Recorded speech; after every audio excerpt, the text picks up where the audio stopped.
Ok. Sí, pues. Bueno, muy bien. Entonces, estamos avisados que para este próximo viernes tenemos evaluación de las 3 primeras unidades. Todo el material está colgado en la plataforma. Para este viernes. Para este viernes, sí, señor. Sí. Este viernes. ¿Listo? Muy bien, entonces vamos a continuar con la clase y vamos a ofrecer, Néstor nos estaba hablando del ejemplo de la gran ramera, que es un ejemplo gráfico, ¿cierto? Muy gráfico, pero también muy dramático y para nosotros es enigmático, para los destinatarios originales no. Ellos entendían perfectamente qué les estaba diciendo Juan. Muy bien, otro ejemplo, alguien, al menos un segundo ejemplo. Otra persona que quiera participar. Puede ser el Leviatán. Leviatán podría ser también un ejemplo que lo muestran como, pues algunas versiones hablan que es dragón. A ver, ¿quién me estaba hablando que se emitió un ruido allí? No. Los 4 seres vivientes. Pastor, Margarita. Sí, Lo del diciendo. Podría ser también un ejemplo. No sé si de simbolismo cabría ahí. Podría ser un simbolismo, sí, señora. pastora, por ejemplo, dice que una proyección gráfica puede ser el capítulo 21 donde dice, vi un cielo nuevo y una tierra nueva. Bueno, de por sí que es mucha predicción gráfica la que tiene Sí. Apocalipsis, pero es este capítulo 21 donde habla del cielo nuevo y tierra nueva. Me parece que es una predicción totalmente gráfica, donde describe un evento futuro tal cual como y las ponemos palabras nosotros. que usa, ¿no? Vi, de visión. O sea, es algo, lo gráfico es visual, ¿no? Las palabras de Juan se convierten en una imagen visual en la mente de uno, porque uno se lo imagina. Uno se imagina como dibujado, en caricatura, o no sé cómo se lo imaginará, pero cada uno de nosotros es despertado a la imaginación de cómo describe Juan lo que él está presentando. Por ejemplo, cuando dice nuevo cielo y nueva tierra, donde mora, cuando describe la ciudad de la Nueva Jerusalén. Es muy gráfico, describe cómo son las calles, que hay al lado de la calle, que hay un trono, que hay, bueno, una cantidad de elementos que son gráficos, que son visuales, pero lo bueno es que no es un dibujo, son palabras. Pero fíjese el poder que tiene el lenguaje que usa, que lo hace a uno imaginarse y ver con la imaginación lo que está escribiendo. Entonces, pastora, sí. Juan describe los juicios divinos y los detalla hablando de 7 sellos, 7 trompetas, 7 copas. Perfecto, pastora. Ese es un simbolismo muy tremendo, ¿no? Muy inteligente, cómo él se las ingenia para, ¿cómo decir? Como mostrar de una manera muy visual, muy llena de color, todo lo que va a suceder, ¿no? Eso es una predicción gráfica, precisamente. Entonces, creo que inclusive en este tiempo podría caber algo de esa predicción, ¿no? El caballo amarillo que simboliza la muerte se está paseando a través del COVID, ¿cierto? Y pues no solamente estoy diciendo que sea el COVID, pero recuerde que la profecía bíblica tiene varios cumplimientos. Es decir, no se cumple en un solo tiempo, sino en varias fases. Y este puede ser uno de los cumplimientos de esa predicción apocalíptica. Sigamos. Bueno, vamos a esperar un poquito que el computador se lentifica. Ok. Entonces, miremos entonces el concepto de la literatura apocalíptica es esa literatura que utiliza ese lenguaje especial del que hemos estado hablando para presentar una crónica. ¿Qué es una crónica?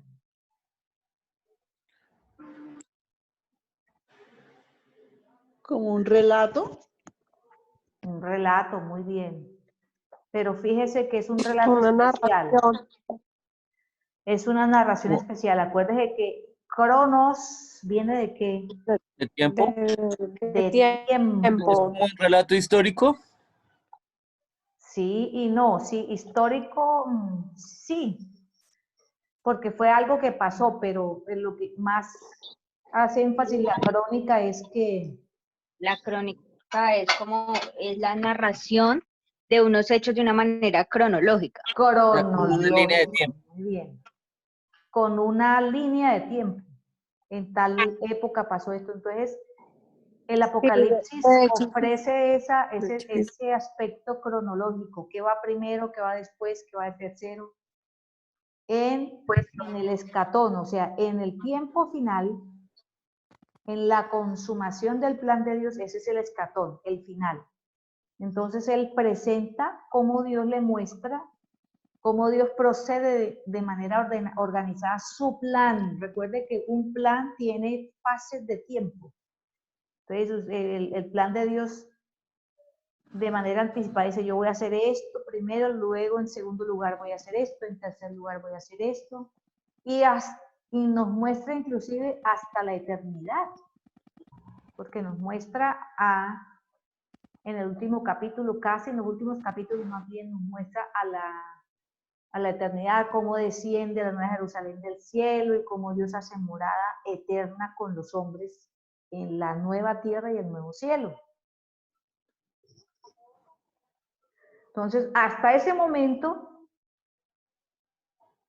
antes de que se escribiera el Apocalipsis, ese desenlace final del plan de Dios estaba escondido.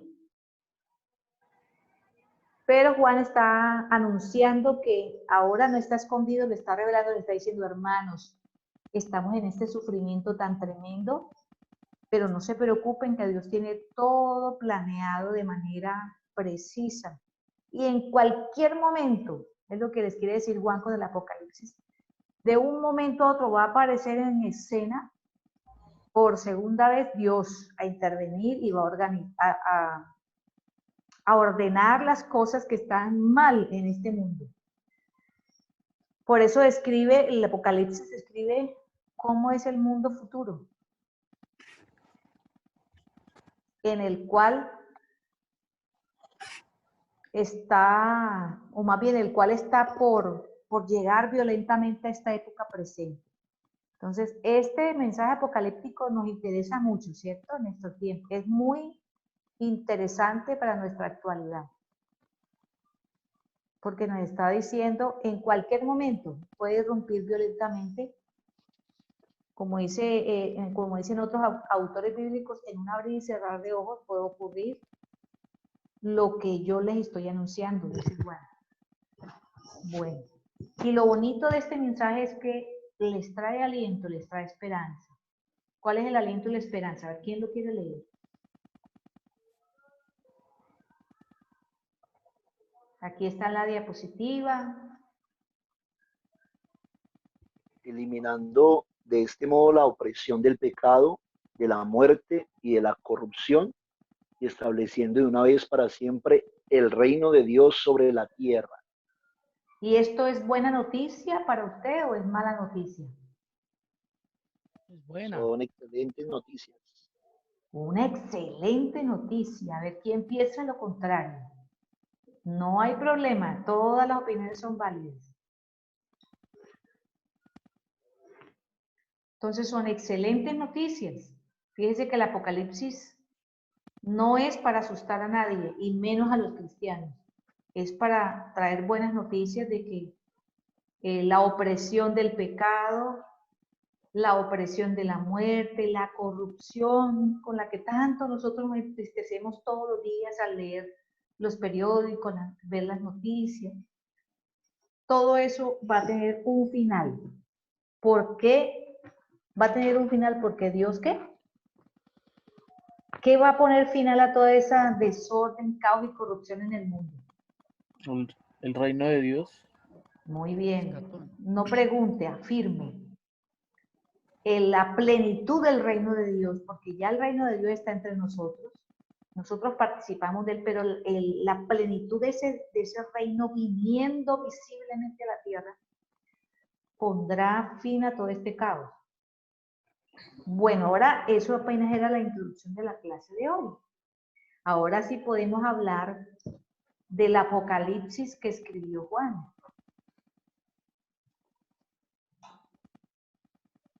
Porque hay muchos apocalipsis en la literatura apócrifa que no es inspirada por Dios. Hay muchísima literatura apocalíptica.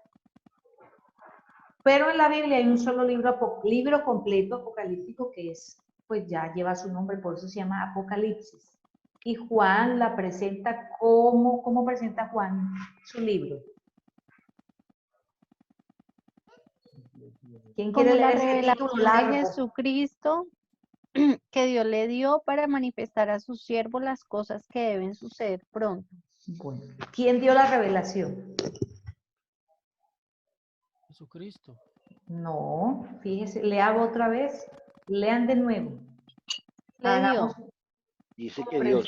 Que El Dios. origen, la fuente es Dios. Dios le dio esa revelación ¿a quién? A ver, Juan. Ana. A Juan. A Jesucristo. A Jesucristo. Porque dice la revelación de Jesucristo que Dios le dio.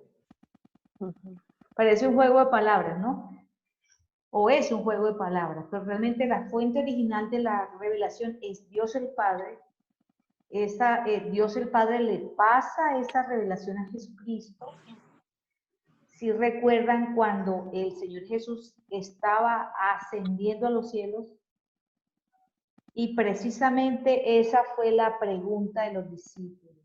¿Cuál fue la pregunta? A ver, ¿quién se va a ganar medio punto del examen el viernes? Rápido, el primero que ¿Cuándo se conteste. establecerá el reino de Dios?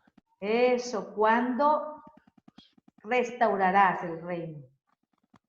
Y ellos no estaban pensando en un reino literal, secular o político, estaban esperando este reino, el reino de Dios en su plenitud. Y Jesús les dijo, no les toca a ustedes saber estos tiempos, que están solo en qué? En las manos de Dios, en el conocimiento de Dios. Entonces, pero Dios, una vez Jesucristo ascendió al trono con él, a la diestra, le dio esta revelación.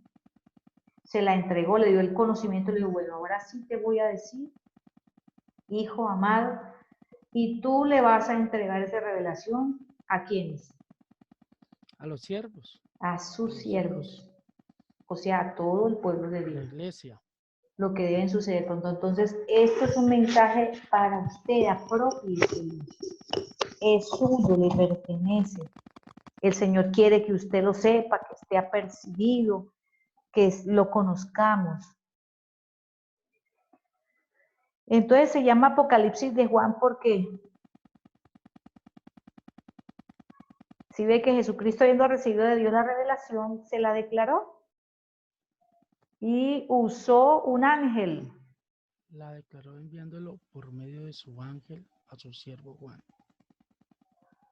Entonces fíjese la cadena. De Dios al Padre pasó ¿a quién? Al Hijo.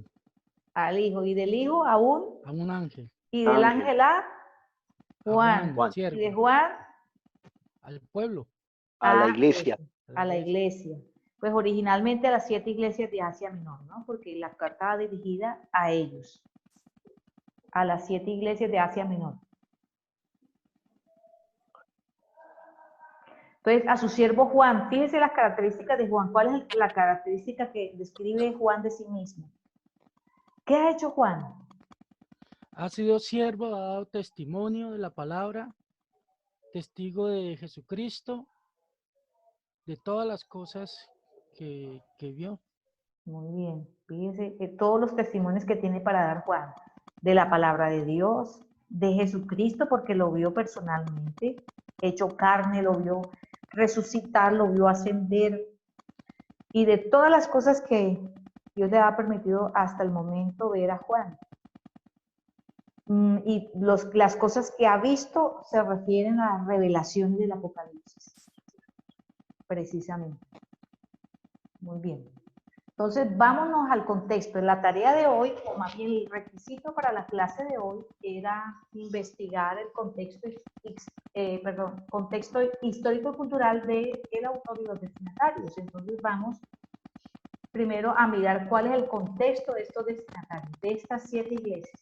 Yo voy a escuchar todos esos datos interesantes que ustedes averiguaron y que nos van a hacer más interesante nuestra clase.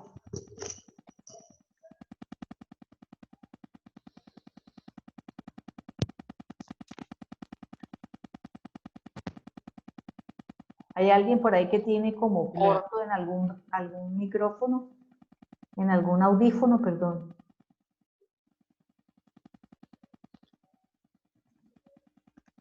Bien. Bueno, vamos a empezar a participar porque esta parte de la clase sí le toca hacerla a ustedes. Bueno, las iglesias del Apocalipsis, las 7 iglesias estaban ubicadas en Asia Menor.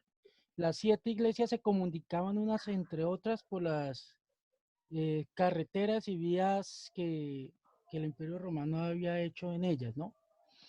La iglesia de Éfeso fue conocida porque allí estaba el templo de Diana, un templo que había sido destruido 7 veces. Uy. Y 7 veces fue reconstruido, y cada vez que se reconstruía se hacía más grande. Wow. Era, pues casi todas las iglesias de ese sector, pues eran muy idolátricas, ¿no? Pero algunas eran más, se identificaba más esto. Entonces, Éfeso era donde estaba el templo de Diana. ¿Qué podemos decir de esto? Era, después de Roma, tanto era la idolatría que tenía Éfeso, que después de Roma seguía Éfeso como la segunda ciudad más importante. Y fue la ciudad donde precisamente el apóstol Pablo tomó posesión para expandirse en las iglesias, para predicar en esas iglesias. Fue el centro el centro de trabajo de Pablo. Se habla que Éfeso es la tercera capital del cristianismo. La primera era Jerusalén, la segunda Antioquía. Y la tercera fue Éfeso. Esta ciudad desaparece. Allí el comercio se dedicaba a vender las estatuillas de esta diosa Diana, que para los griegos era Artemisa. ¿Qué más? Se tiene que Éfeso, si no estoy mal, la memoria no me falla, Éfeso, esta ciudad, a ver, esta ciudad ya, venga, no, espere que estoy confundido, Sardis, no, esa no, Éfeso fue trasladada, como tuvo invasiones, fue movida de su lugar, pero aún reconstruida existe. Y movida. Sí, todavía existe. Sí, la que desaparecieron fue la Odisea y Sardis, que quedaron las ruinas, ¿no? Algo importante de todas las iglesias es que cuando el apóstol Juan escribe, él mira mucho cuestiones del mismo territorio, ¿cierto? Digamos, cuando habla de los tibios, en relación a la iglesia de la Odisea, si no estoy mal, era porque allí era el principal proveedor de agua de Roma. Estaban los acueductos, y como era tan largo el trayecto, el agua llegaba tibia. Entonces Pablo, para que la gente entendiera, Juan, para que entendiera la gente. Pablo no Juan.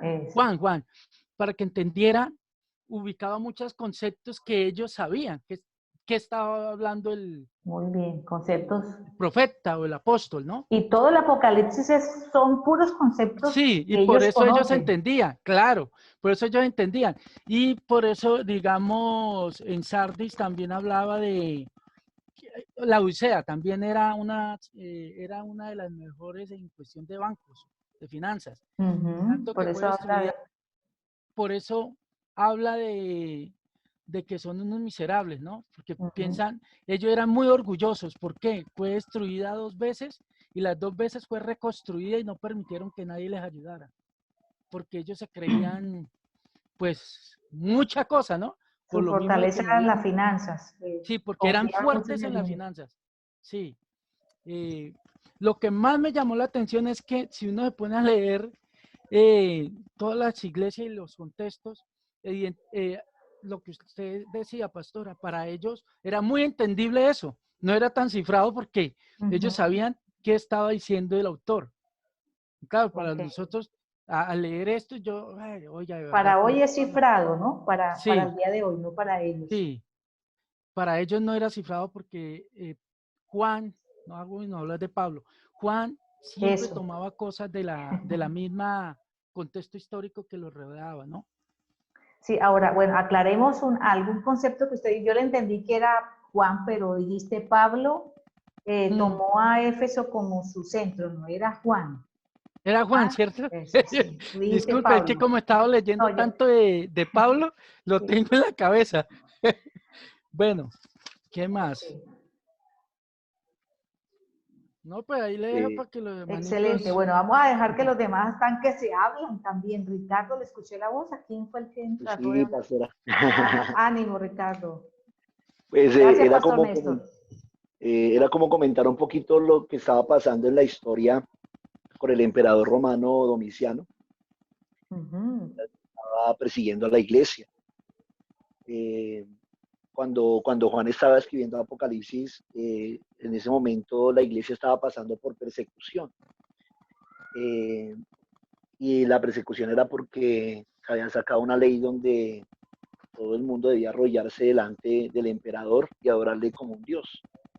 Por eso encontramos en los mensajes a las iglesias el mensaje de Jesús a través de Juan, de cómo han soportado la persecución y cómo han soportado el problema o la crisis que está enfrentando la iglesia en ese momento. Como habían cristianos fieles, pues obviamente la persecución era muy, muy fuerte. Entonces, vamos a encontrar eso en todas las cartas prácticamente, bueno, en las cartas no, sino el mensaje a cada iglesia, ese asunto. Una de las cosas que encontré es que el libro tiene una característica especial y es que tiene una esencia profética por el mensaje, pero también es una carta en relación a los que están recibiendo el mensaje, los destinatarios. Entonces eso nos lleva a tener cuidado en la interpretación, tanto lo profético, lo apocalíptico, como también cómo se interpreta también una carta. Muy bien. Este dato que usted dio del emperador y la persecución es muy importante y tenemos que ponerle mucha atención para lo apocalíptico aquí en este libro. Sí, señora. Entonces, básicamente eso porque tengo mucho que dar, pero yo sé que hay más que quieren participar, pero también tener en cuenta esos datos. Ok, muy bien, perfecto. Excelente esos 2 aportes. ¿Quién más quiere participar? Pastora, yo quisiera hablar de la iglesia de Esmirna. Muy bien. Que la encontramos en Apocalipsis 2, del 8 al 11. Y fue una iglesia muy perseguida en una ciudad rica, que tenía poco tiempo para los cristianos, para la atención de los cristianos. Y fue fundada alrededor de 3 siglos antes de Cristo. Sí. Estaba Alejandro Magno como emperador. Tenía un templo dedicado al emperador Tiberio. Wow. El periodo de la historia de la iglesia de Esmirna es muy probable que haya sido el tiempo de mayor persecución que jamás conoció la iglesia de Cristo. Y la persecución se debía a que era una iglesia fiel a la predicación del evangelio. Y entonces la vieron como una amenaza para el imperio mundial. Eso es lo que tengo ahí.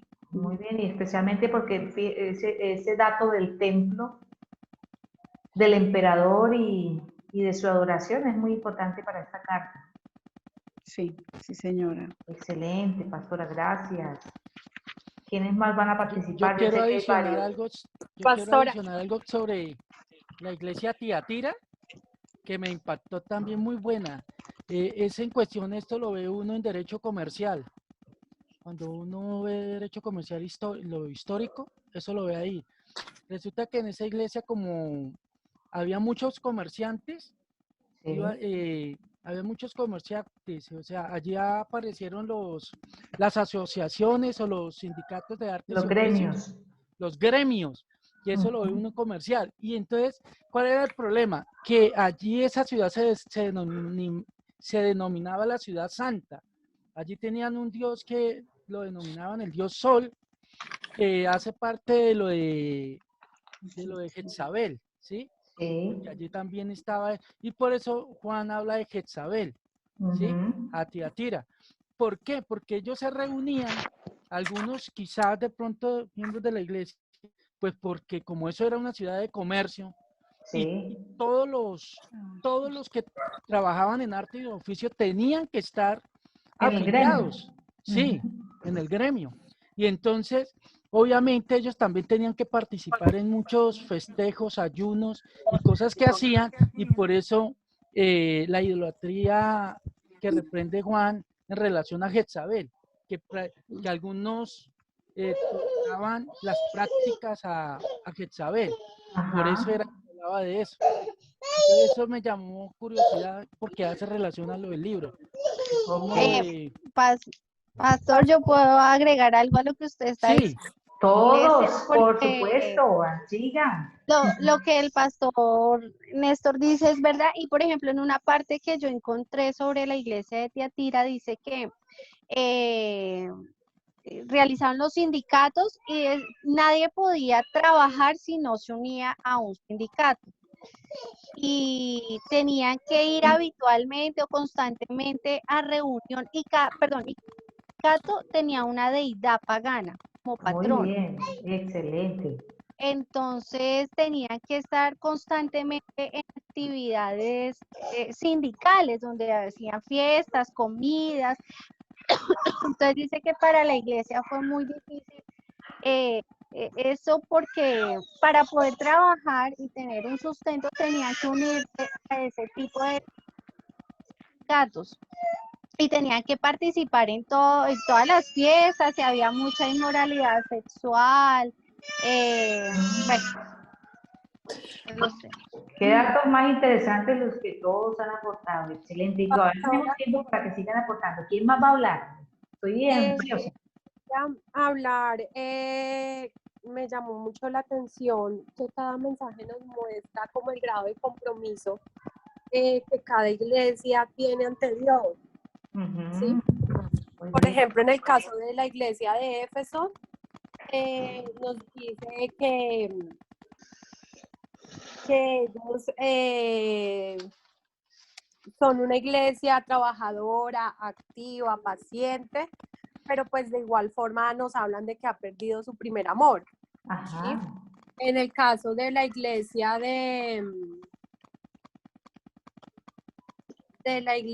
de Pérgamo, nos habla que su compromiso con Dios estaba muy como puesto bajo, debía ponerse bajo el arrepentimiento porque estaban mezclando doctrinas. En el caso de Sardis, su compromiso con Dios lo podríamos deducir que ellos lo relacionan el mensaje con que ellos estaban muertos, vivos, pero parecían muertos. Ajá. En el caso de la Odisea, hablan de una iglesia tibia, ciego, pobre, desnudo, y eso fue cuando los leí, empecé a mirar el contexto de todo lo que los compañeros han compartido, me llamó mucho la atención, porque de una u otra forma es un mensaje que está describiendo cómo tenía todo ese contexto que estaba viviendo cada iglesia, cómo se iba reflejando en las dificultades o en el comportamiento que estaban teniendo sus creyentes ante Dios. Eso me llamó mucho la atención, pastora, me parece muy, pues que hay mucho de dónde mirar y también cómo uno puede aplicarla a los comportamientos cristianos que puede tener cada persona cuando está cerca de Dios, cuando pierde ese primer amor y demás. Muy bien, excelente, Marcela, muchísimas gracias. Valioso De porque Pe- ¿quién más? A ver, De pero Pérgamos, no, de Pérgamo. Pastor, disculpen, no vamos a dejar que participe otra persona que no haya escuchado la voz, a Edwin en toda la noche. Pastora, Ni a Levi. pastora, yo. De Pérgamo, pastora, de que, bueno, era una iglesia que estaba mezclando doctrinas y en esta ciudad habían cuatro templos, por así decirlo, pues de dioses significativos para ellos en aquel tiempo, sobre todo para la adoración de los griegos y de los romanos, que eran los templos dedicados a Zeus, a Dionisios, Atena y Asclepios. Y solamente pues Asclepios, y el altar de Zeus, según el texto que leí, tenía una altura de 12 metros, ¿sí? ¿Qué otra parte? Que eran, o sea, la población que había allí era como una combinación entre judíos y griegos, ¿sí? Ajá. Y estos, digamos, los judíos se asimilaron fácilmente a las costumbres de ellos, tanto así de que empezaron a ponerle los nombres a sus hijos de personajes griegos, de personas griegos. Sí. Excelente. Fíjate todo ese contexto en el que la iglesia vivía, ¿no? Contexto pagano totalmente. El trono de Satanás, dice Juan.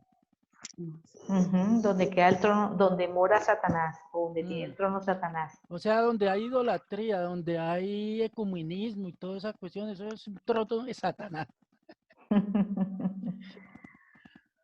¿Qué pasó con Edwin? Yo quisiera escucharle la voz a Edwin hoy, Ana María. Yo, la iglesia de Sardis, pastora. Que iba a hablar ahorita, pero se adelantó. Pues Sardis se descató, fue una ciudad muy próspera en los tiempos antiguos. Dice que se descató como una de las ciudades más importantes de Grecia y era conocida por su industria y por su industria textil, que fue la primera en acuñar la moneda. Y punteaba como el centro comercial de toda la ciudad, era la cuestión de la lana, que ahí también creo que bueno, ahorita digo lo del mensaje. En la ubicación geográfica está ubicada en un lugar estratégico y gozaba de una gran seguridad en relación con todos sus enemigos. Dice que estuvo construida sobre un valle, bueno, sí, era por la ubicación estratégica, estaba sobre un valle que tenía como 3 riscos al lado como de roca. Y esto se consideraba una ciudad impenetrable. Pero la gran confianza la confianza está en el peligro y por su ubicación geográfica sus ciudadanos se sentían seguros y no tomaban las precauciones y medidas necesarias contra los ataques de los enemigos. Por lo tanto, hubo mucha invasión y ejércitos invasores allí en la ciudad de Sardis. Por lo mismo, porque se confiaban por su estrategia. Y la religión era pagana, obviamente. Dice que